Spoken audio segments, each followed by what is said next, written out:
quite a bit. I hope y'all ready, can't live like this. We march, y'all mad. We sit down, y'all mad. We speak up, y'all mad. But when we die outside and when we march, y'all mad. We sit down, y'all mad. We speak up, y'all mad. But when we die outside, I ain't playing with y'all. Oh no, hell no. I ain't playing with y'all. Oh no, hell no. I ain't playing with y'all. Oh no, hell no. Good afternoon, friends, and welcome back to another episode of Behind the Curtain Art of Protest, where we get to explore how some of San Diego's artists use their art forms as a form of protest. We get to see how they are actively working to build a better future with their own artistic disciplines. And in this week, we'll get to explore visual art.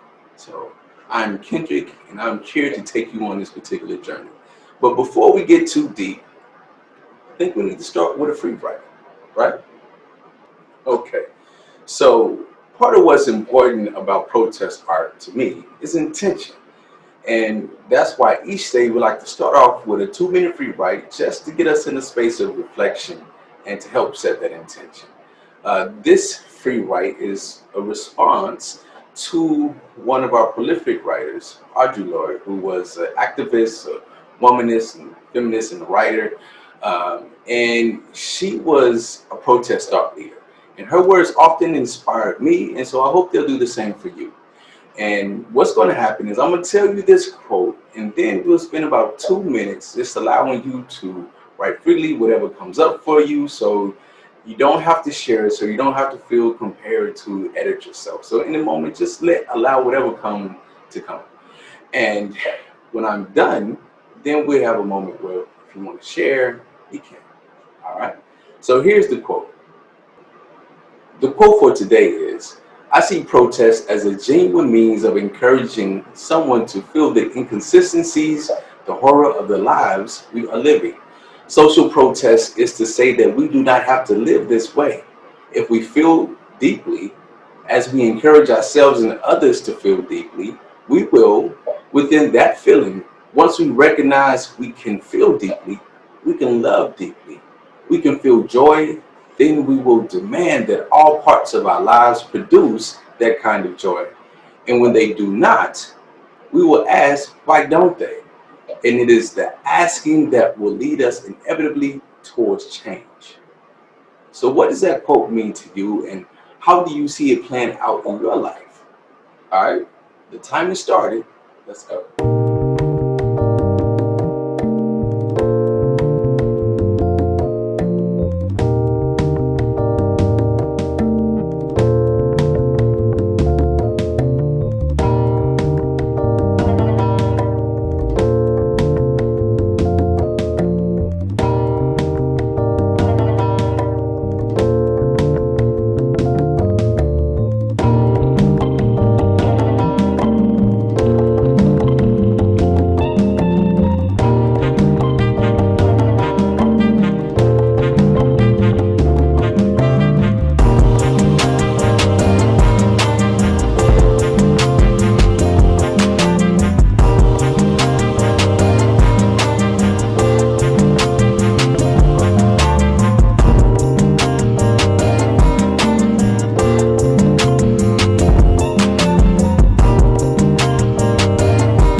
visual art actually changed the world.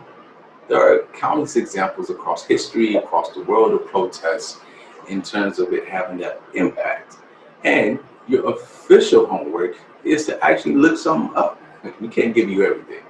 But right now, we're going to jump over to the amazing Andrea Chandler to get to hear a historical example of visual art as a work of protest.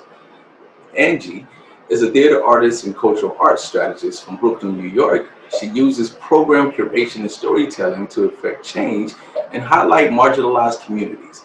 She is currently consulting and performing here in San Diego. So check out this edition of Trailblazers of Protest. Hi, I'm Andrea C, and I'll be sharing about the history of art as a form of protest. Visual art has been used to tell stories, display beauty, and to protest. Art has been used to draw attention to abuses of power in cultures all over the world, from the early Ethiopian art to the indigenous communities of North and South America. As societies developed, art moved from walls and stone to paper.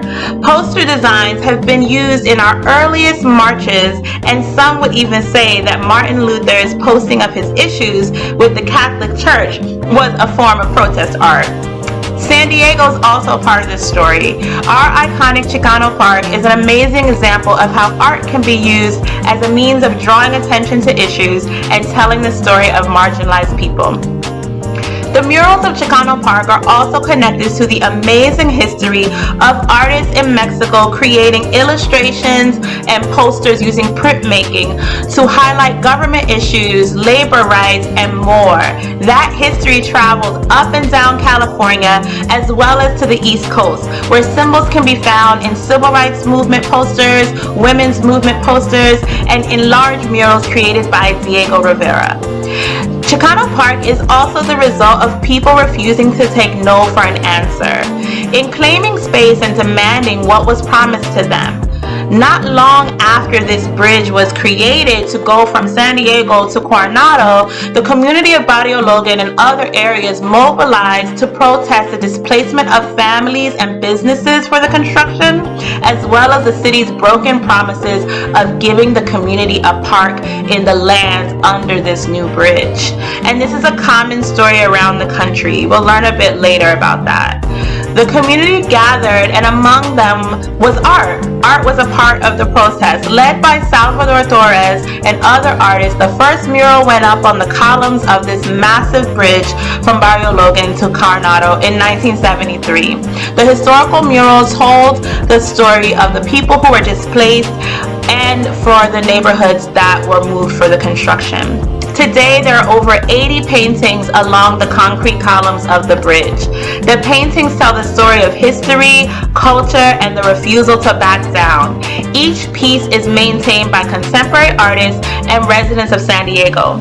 In 2017, the park was named a National Historical Landmark, guaranteeing the preservation of this massive piece of protest art forever. The story of highways destroying communities, like I mentioned, is common. It was a part of urban renewal, and it happens all over the country. Neighborhoods from New York City to Charlotte, North Carolina to New Orleans and right here in San Diego were torn apart in the name of progress. However, the presence of these amazing Chicano murals, the largest collection in California, tells the story of a rare moment where the community stood up to the government and won. Thank you.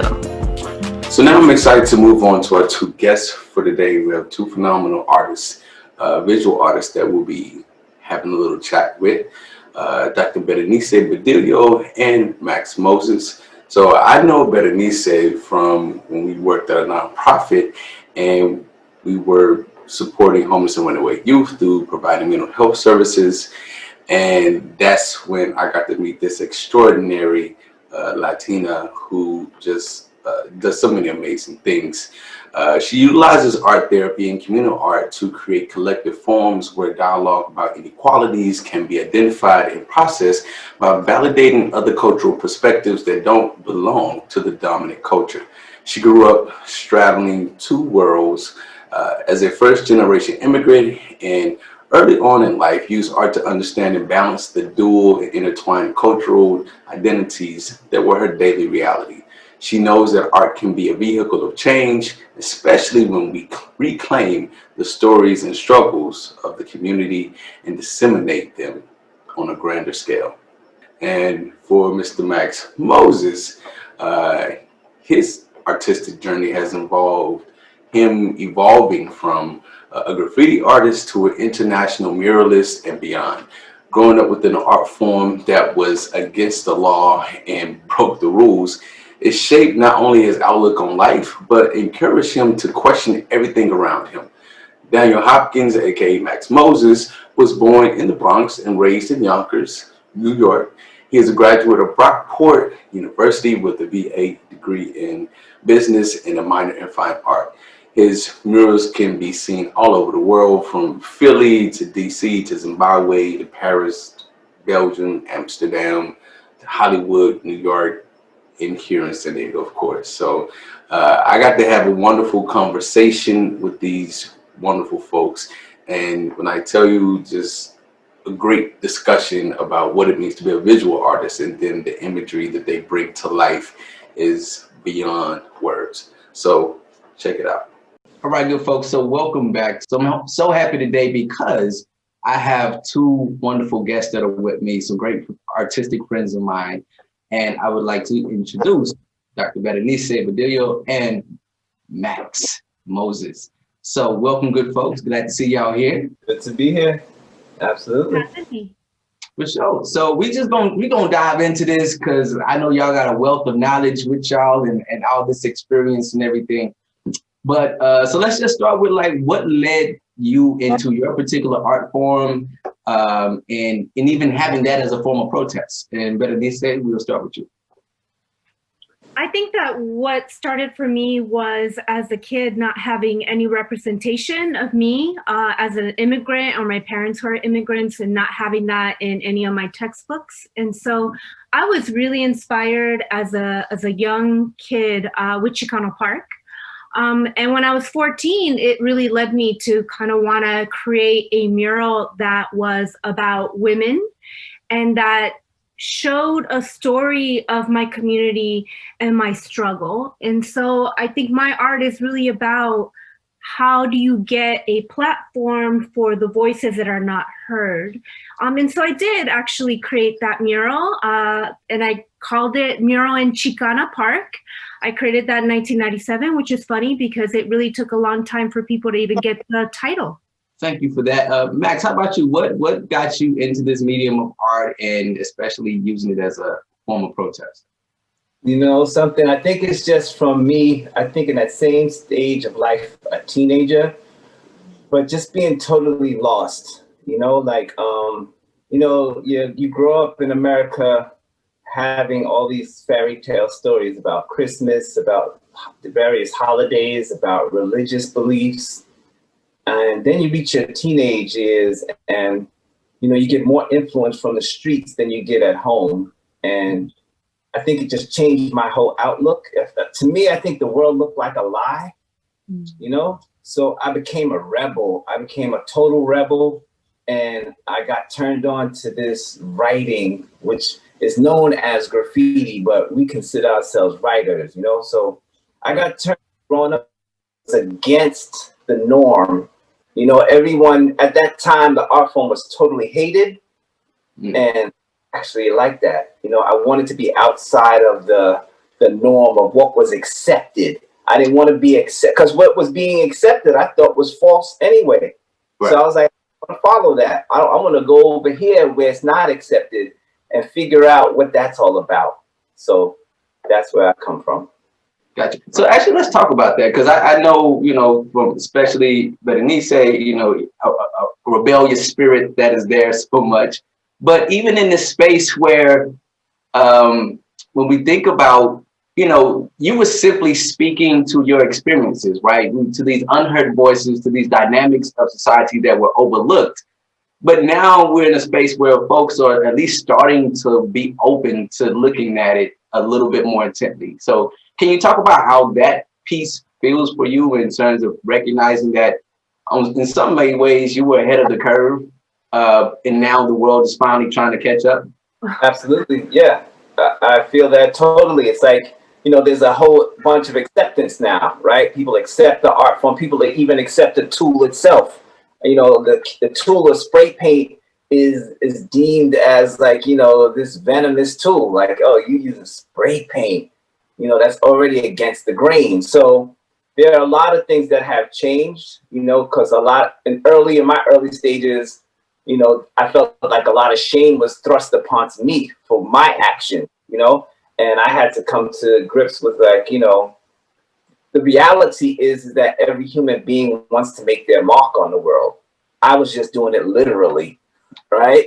But every human being wants to make their mark. They want to be like, yo, I contributed. I did something to the society. I left my mark. So once I got that understanding, I just went full throttle with it. And I think now the world has kind of opened its eyes to like, well, some of the things that we have been indoctrinated with don't necessarily match up. And maybe we should go off the grain or should go off the course. So, yeah. But I feel you so much, because I feel like artists are the truth tellers, and this rebelliousness that you're talking about, like in order to change something, you got to really shake it up. I mean, even when you're thinking about like healing from a trauma, you got to relook at that trauma by shaking it up and creating a counter story. And so I think that this is really amazing, because artists have a huge responsibility in the ability to not only share the stories and the counter stories of people, but of course, create something in which this thing that is looked down upon, or this shame, it is transformed into something beautiful. And so I really am touched by your words, because that's what that reminds me of. Yeah, it's like, what's interesting is like the transformation which is taking place is other people, we are transforming the viewer, the other people who looked upon what we were doing as shameful, as, the wrong thing to do. But now their perception has gotten shifted. So it's like the art is shifting the perception of others. The art is the conduit, right? So whatever you put on the wall, it's a conduit to the other person, and the other person connects to it.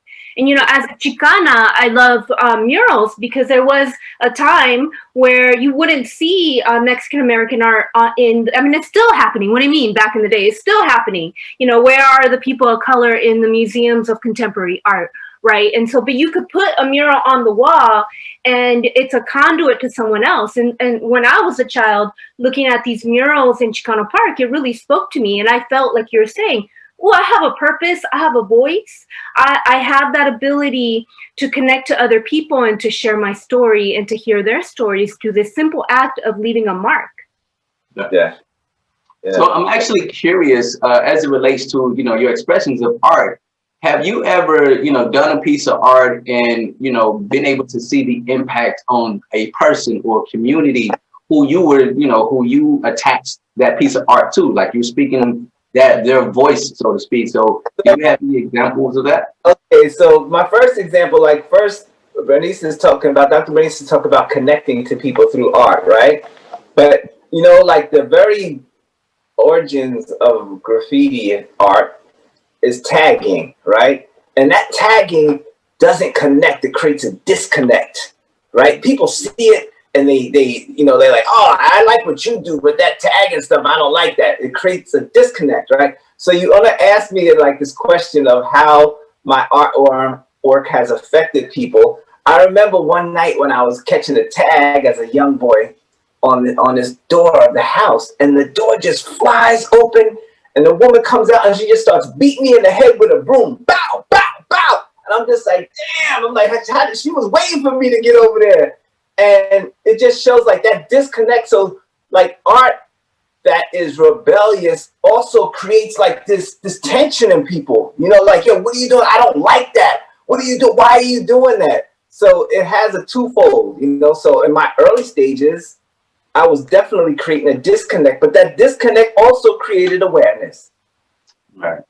Oh, I so agree with you. So I have used art in a way to connect people and communities. Most recently, I'm working with undocumented students at Maricosta College. And the way that I'm using this protest art is simply just even allowing people to know that they're there, right? Because students that are undocumented live in the shadows. And so what we're doing is we're doing these murals about who they are and their stories and their counter stories. And then we're popping them up all over the school in a way to say, like, I'm here, I'm not going anywhere, right? And so for me, that's the way that I kind of use what you're saying, Max, this thing that kind of like maybe upsets people, and how do we put it in your face so you can have a dialogue. And if you're mad, then I'm so excited, because then you're gonna pay attention to this piece. Sure. You know, in regards to graffiti artists, you know, definitely, I think there is a space and there's a need to have a voice. And so art and community art, I think, is the best way to do it. And to empower people. You know, I also do different things where people can get money, where they can learn the craft so that they can make a business out of it, especially with my dreamers. Oh, so I know both of you are very seasoned artists, and so I'm curious in terms of your personal. Oh, you just called Right? I'm like, wait a minute, hold on. I mean, we're all seasoned, you know what I'm saying? We're all seasoned.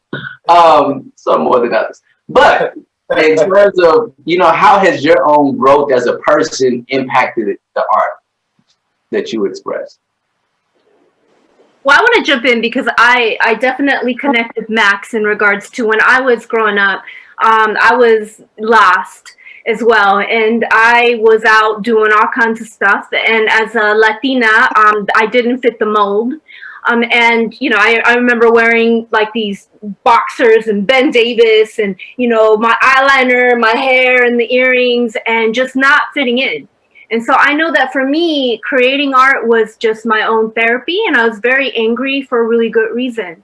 And so I went into the field of art therapy, in which I was able to use art as a way to look within and to look at our society. And so now, as a seasoned artist, I'm able to kind of look at the bigger picture and how do you use this lovely skill that we have to really create a dialogue and to really impact people.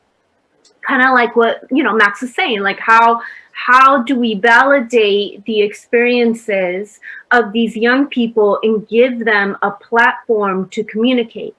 So for me, that has always been the way. I've always had to do art in order to process what I'm going through. And as an art therapist, my goal is how do we heal communities, especially communities of color? Because if we start to heal communities, then there's no stopping us. And how do we heal that intergenerational trauma, which is why as a youth, I was messed up, right? And having that understanding of what happens, right? And the bigger picture. Cool. Thanks. Pose the question again, because she just dropped so much. I need the question again. Are you kidding me? That was wonderful. Yeah, so how has your identity, your own identity growing and transition as a person, how has that changed and impacted your art? Okay, so, you know, I think initially when I started, it was all about me and my name. And like, yo, know my name. And so you said the word identity. It was all about building this identity, right? Because I think that's an important part of the human experience, just to create a self-identity. Like, who am I? That's like a very important part of self-development. Like, who am I? What do I identify with? Am I black? Am I a male? Like, who am I? What, right? So the beginning was just about blowing up this name and making it as big as as powerful as possible, right? That was step one. So once I felt like I achieved that, then I was like, okay, so there has to be more to it than that. So like my whole developmental process has been about things that I've read, and it's always been associated from the beginning about changing perception. Because I feel that we have been just given like this limited set of options of what our identity can be. Right. And I just want to destroy it. I want to destroy that whole little 5-page document that says this is what it is to be a human being.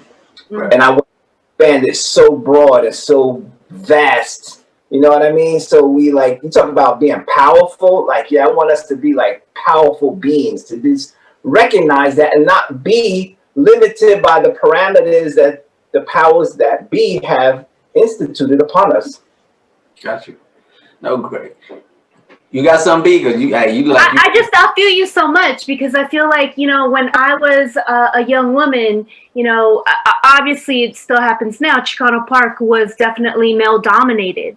And I remember that when I went out to paint, I wanted to paint a painting that had strong women on the top and on the bottom, and it talked about education, because I saw a lot of the murals where all these chichotas, these women coming out, titties out and all that, which is cool. But like, I wanted to be more than that, right? I wanted you to respect me for my talent in my brain. So I remember being a kid, going out there to the Chicano Park Steering Committee, and there was all stopping of painting at that time, because Caltrans had basically stopped it. They wanted to ruin the murals, basically. And so I came out there, with my young little self and my sketch, and I feel like I came in and they're like, good luck with that. Sure, we give you permission.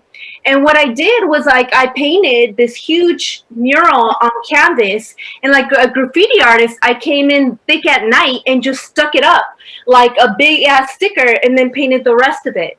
And I thought it was so cool because it came up in one day and it was just like, bow, here I am, how you like me now. And it's that like change of identity in regards to my culture, where I'm supposed to be quiet and subservient, and I shouldn't have opinions, and God knows I shouldn't be smart. And so I love what you're saying, because it's like, no, I'm going to shake that up and break that down for you, because here's this reality of who I am and how do we empower other women, right? And so I love what you're saying, because I think, it intercrosses this intersectionality, right? Sure. Absolutely. So I'm sitting back here and I'm listening to both of you talk, and I'm just like, wow, like, what inspired this? Like, where did, who, what artists did you see? What family member? You kind of talked a little bit about your various experience, but I'm curious for a more direct conversation about, what was your inspiration for even going down this road? What did you just automatically have the confidence, or what was that like?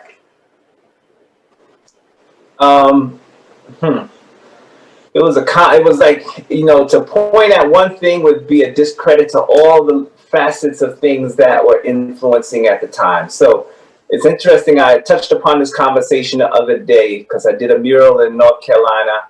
And a lot of times when I'm painting huge murals, people always make this reference to Soul Train. People are like, yeah, it reminds me of Soul Train. And I'm like, yeah, well, it makes sense, because that's when I was a young boy in the 70s when the Soul Train first came on, right? And you have to understand the context. That's the context of Black exploitation movies, Shaft, all that, Soul Train. So all of those things had a huge influence on me. So it was like this awakening of Blackness, of identity. Here we go again, identity. Like, yo, Black was cool. Big afros and colorful clothes. Like, I was like, yo, like, Black though is it, right? So then I'm like, shoot, I wanna be that bold, colorful. I wanna be that. So I see this on the subways. I'm looking at these tags on the train, and initially I'm saying to myself, wait a minute, that's just not somebody just scribbling. Like, look at that. Look at those letters. They got style. Like, look at the way that S moves. I was like, woo. And that had a huge impact. And it was, once again, it was outside of the box. And I had to identify with something that was, unusual. Because what was usual was whack to me. It was just like, nah, like, it just didn't have any kick. You know what I mean? It was accepted. It didn't have any kick. I wanted something with some kick. So I was artists like Butch and Case and Don D. Like, you may not have ever heard of these names before, you know what I mean? But they are subway legends, for sure. Got you. I want to say, because every time you talk, like, you inspire me, Max. So, what you're saying about, like, all the different inspirations of growing up, there's so many. But what it reminds me of is, I remember being a kid in Linwood, and art was the only way that I could process my emotions. And I had a neighbor whose uncle was in jail And so when I was 11 years old, I started writing the uncle because, of course, I wanted those envelopes with the beautiful pinto art on it. And I wanted to learn how to do that. And it was very different, right? Because I think my moms have too, would always complain that my art wasn't like a bowl of fruit, or it wasn't like something beautiful. And I would always tell my mom, I said, well, wouldn't you rather me bring this out than your damn bowl of fruit? You know what I mean? Like, wouldn't you want me to kind of connect with that? And so also it was those Chicano murals, and specifically, I think artists like Frida Kahlo before she was, popular, but also like Judy Baca and these incredible women who were different in nature and would paint just on an enormous scale. It's like I felt so quieted and oppressed and marginalized that I just wanted to scream at you. And I wanted you to know that I was a woman and a Chicana, because again, it's like this conflict with males kind of taking or wanting to take that space. And so in order for you to break open, you got to do something big. You got to be like, I'm here. I'm going to tell you. Exactly. That's the generation that we have come from, where it was like this kind of suppression, of like, do it within these guidelines or don't do it at all. And it was like, nah, I'm not gonna, nope. So in that space, I would love to give an opportunity to highlight, you all have, shared a couple, pieces of your work. And so I just wanted to be able to give a little bit more conversation about them. I know Berenice, in particular, your border combat picture. Can you tell us about, that particular piece?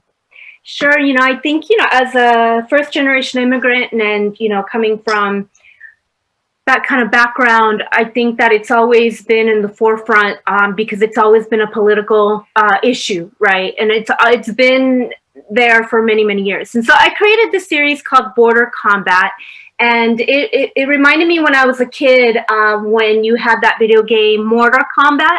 And so it was like a play on, okay, well, let's, quit talking smack, all you people talking about immigrants and not really understanding that they're the backbone of our society. Well, then, all right, well, let's do a lucha libre and let's see who's going to win. And so it was more about, look at all the people that are picking your, vegetables, that are cleaning your rooms, that are, doing so much, and so let's put it up and see what happens. And so it was my frustration and my anger, and it was a piece that people would get mad at. And just like Maxx, I love it. You mad at me? I'm so excited, because at least you're going to be paying attention, right? At least you're going to have a dialogue. At least you're going to know what's going on. And so that piece was really about focusing on my people, on my gente, and what do they do. And so it was a huge series.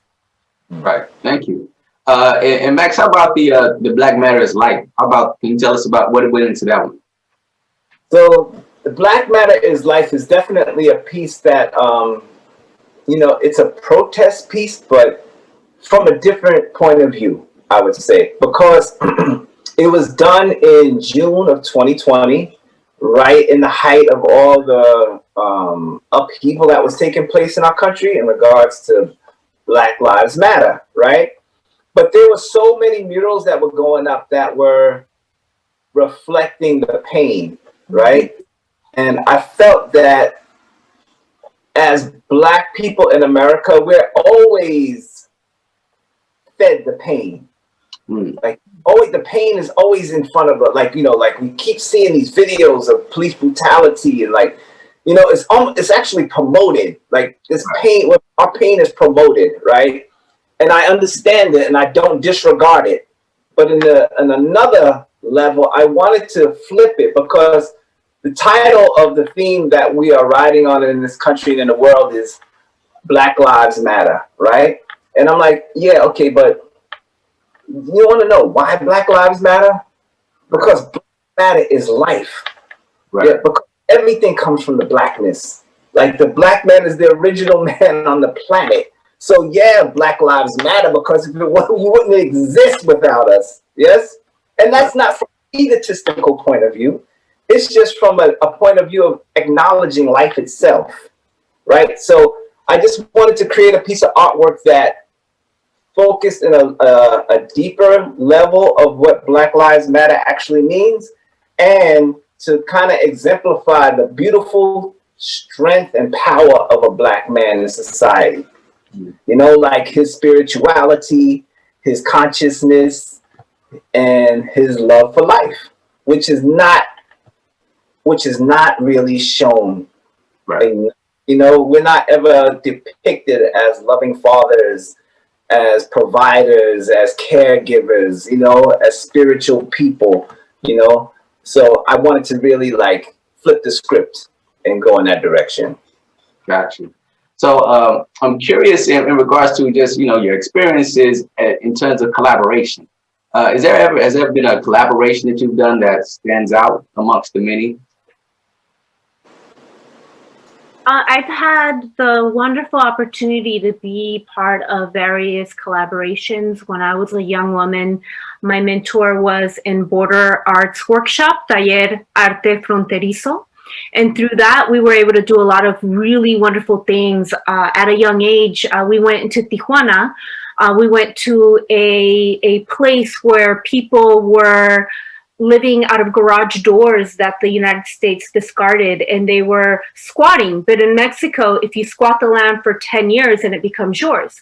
The government came in and started to do things to people so that they would come out. And so we actually used art as a way to create this community. So we built a 2-story wellness center. We got so much publicity that we started to build their whole community with them. And art was this thing where it told their stories, and it was protest in that we protested against the government. Oh, okay, you want to do this under the shadow?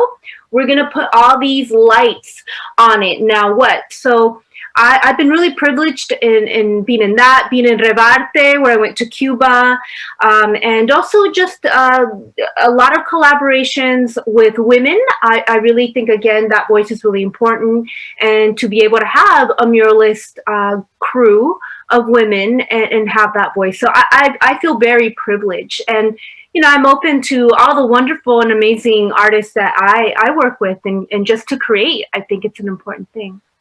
Thank you. Max, how about you? Any particular collaboration stand out? So I would have to reflect on this collaboration that took place about a year ago in Moscow, where we were invited as we were invited, and this festival is called Urban Morphogenesis, and about 60 artists were invited throughout the world to go and paint in Moscow, and I was part of a crew of graffiti artists, international graffiti artists. And so we're in the midst of all these muralists that are doing phenomenal, beautiful murals of, you know, images of people and so on and so forth. And we're invited to strictly do graffiti. Like, yo, dude, like, so rock your name. Do your name is big and bold, is powerful. And the reasoning behind it is that they wanted to celebrate our experience, because what we've accomplished, they felt had such an impact on the world in terms of like an art movement where art is accepted, where spray paint is accepted, where people are painting all over the planet, you know? And they were like, nah, dude, like, do what you do. Even though individually all of us have grown in leaps and bounds in other directions, they wanted us to go back to our roots and create on that level. And for me, I felt like that was like the celebration of protest. You know, I felt like, oh, wow, what an honor to, like, you know, come back to the roots of, you know, rebellion and let it shine 20 stories high. Gotcha. Yo, this has been such an amazing conversation. I'm so glad to have had you both here for this and to know you personally as well. Max, I even got one of you pictures like hanging right over there, bro. I need to get on that, Max. Need to get on it. But I wanted, before we sign out, I wanted to see if you would just leave us with your thoughts in terms of what is the impact that you hope to continue to make, or the direction that you see yourself going more so in kind of from this point on. Whoa, you better go first, Doctor. Damn. Real questions. So here's the thing is I think it's important to have those platforms and those areas in which people can come together and talk about these really big issues, and then also create art that is a conduit, right, to other people. And I'm also an art therapist, so I really believe in the healing component of creating art. I think the most important part is how do we come together and create it as a community and use it as a tool to educate, but also what Maxx is saying, also to shake it up, because we can't always be so polite and we can't always, invite you. Sometimes we have to use art as a way to put our foot in the door and make our presence. And so I hope to continue to do that, and also to create art for myself so that I could keep growing as a person. But, and have these wonderful opportunities. I want to go to Russia. I want to go to different places and really, talk to other people, because that's how we grow, and really come together, right, in our communities, our young people, our elders, Black and Mexicanos, and, to really kind of make a movement that is artistic, because I think that art is a vehicle for change, and here we have that ability. Right. How'd I do, Maxx? Yeah? Okay. That's wonderful, because as you're talking, I'm just trying to wow, where do we go next? Because I just finished 2 of the hugest projects of my life. And right now, I'm just all I want to do is sleep and eat and rest. So next, I want to watch some TV, right? Recharge, for sure. But really, I want to be able to, as an artist, right? Now I want to push the boundaries of trust. And what I mean by that is, when people hire you, a lot of times they want you to develop a concept and this, that, and the third before they actually want to sign a contract or whatever. Mm-hmm. But now I feel like I'm more moving into the position of where you see my work, you like what I do, now let me just do what I do. Yeah. And I feel that because, as you mentioned, the artists are conduits, right? So if you're going to hire an artist to do some artwork, you hire that person to transfer some information from the source out into the world, right? So leave that human being alone and let him do what he does. Because the last project that I did, or most of the projects that I do, if a sketch is required, I'll send in a sketch, but I'll say that I'm going to adhere to that sketch perhaps 50%. Right. And then the rest of what I do is going to be when I arrive on location, because I'm connecting with the people that are there and the environment and that is there. And that's what feeds the art. Exactly. So I want to create these deeper levels of trust between community and artists, so they understand and trust these creators to do what they do and do it well. Got you. I know I trusted Berenice. I didn't know I was trusting her. But even when we used to work together and she painted this picture for me, of me, which is hands down one of my favorite pictures of all time, that's how it is, just how it hits me. But thank you very much. I'm so glad we got to have this conversation, and I love the work that you all are doing, and hopefully more folks to get a chance to check you out. Thank you very much for tuning in. Thank you. Thank you. So part of the reason I love their work is that it starts a conversation.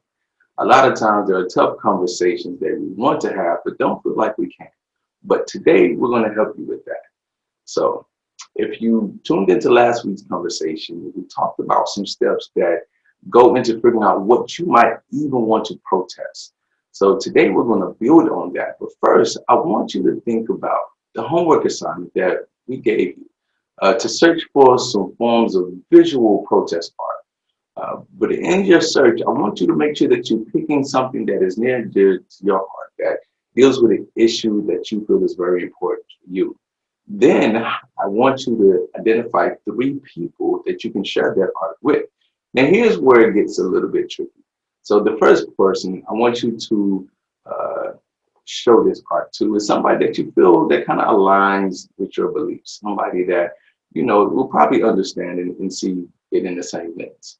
The second person, I want it to be someone who you think might actually disagree or just not see what you were trying to, the message that you get from it. But the third person, I want you to leave it open. Somebody that you're not even really sure about what they may get from it. All right. So when you share it with them, here are a few questions I want you to be able to explore just to get the juices going. All right. So the first question is simply, what comes up for you? All right. Having a conversation, this piece of art, what did the image say? What do the colors mean? All of those things. The next question would be, what do you think the artist is trying to say? Right. So what is the message? The way that they, did the shapes and the colors and the specific figures, what is the artist trying to say? And then lastly, how does this reflect or challenge your current or previous social views, right? So have this discussion and just see where it goes, all right? Because this is the piece of protest art, and it allows us to have these meaningful conversations. So hopefully you get a very meaningful conversation out of that experience. And well, if practicing visual art as a form of protest sounds interesting, there are a whole lot of resources just waiting for you to dive in and develop your own skills. And who knows, maybe you can use your musical skills or videographer voice to add to that. And actually, Berenice is going to give us a little bit more insight into her perspective about what goes into her creating. So you may be wondering, how do I start creating visual art, creating murals with people? I think one of the most important parts of facilitating a mural is to get people together and to really create a platform that is safe, in which people can really express what they're going through and really express what's important to them and their community. Visual art is important because it allows you to tell a counter story and to have representation of people of color or people who are in the shadows and highlight it in a big platform. Art and murals are a conduit. So you might create a piece of art which are different components put together, and another person seeing your mural or your piece of art might have a emotional connection and might connect it to something else in their life. And this is important because if you get someone to connect emotionally to your art, then more than likely they will have empathy or compassion, and you won't be othered. They will see and feel what you're going through. So as a muralist, I'll get people together and they range in art skills.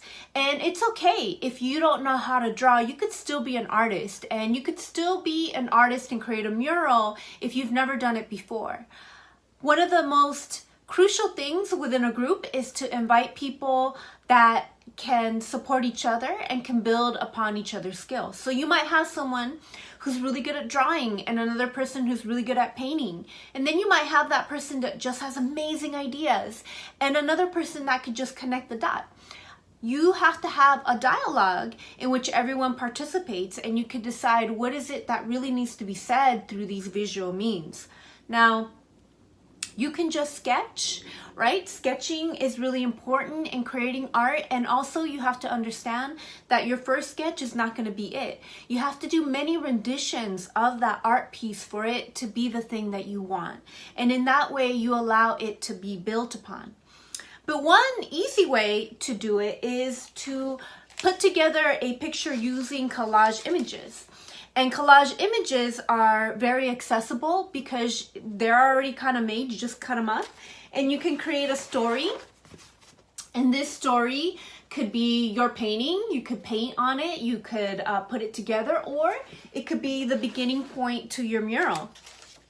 The other thing too is you can get tracing paper. And tracing paper is awesome because you don't even need a printer. You can be excited over an image on Instagram or Pinterest or Google. You could look up people posing, and you could take this and just trace it right over your computer. You could then put that image onto a paper using graphite paper. This is a paper that you used for typewriters long ago. Sometimes when I'm doing a project, I ask people to pose for me. For example, I'll ask my friends' children to pose, and then that's where I'll get the inspiration for an image. And again, if you do it on this tracing paper, you're able to make these changes and get it right. And so, again, doing protest art is really about the passion that you have inside, this want to have other people connect with your reality or your experience, but using it as symbols and images. So again, I think don't limit yourself and know that you can create art, that it's important to communicate what you're feeling. It could be letters, it could be images, and you just put it together and make it yours. All right, good folks. So that's all for this week, but we thank you for tuning in. Hopefully you got a little inspired, a little bit of knowledge, and have some fun all at the same time. Join us next week where we will be looking at dance and movement, and we will have guests Kiyomi Tarver and Dr. Grace John, and we'll be looking at all things wonderful in the realm of dance. So, but in the meantime, to take us out, we have some more incredible protest artists. So check them out and have a great week. See you next time. My name is Kevin Ballou, and I'm a formerly incarcerated artist, activist, and community organizer. My greatest skill set is to help other people, other artists, and formerly incarcerated people express themselves in a way that showcases the prison system and how we can rectify that at the intersection of art and activism. And that's what I do.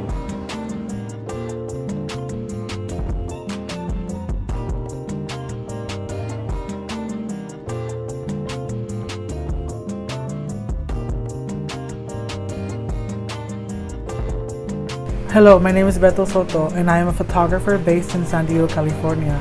Through my work, I focus on the saying, mi existir es resistir, which means my existence is resistance. And I showcase that through documenting the resilience of my undocumented and queer communities, and how beautiful it is to showcase the humanity of our experiences within this country through such a very hard time. I want to continue that work by connecting and bridging people with the same experiences, and really having us connect and build power to create a change within the undocumented and immigrant issues.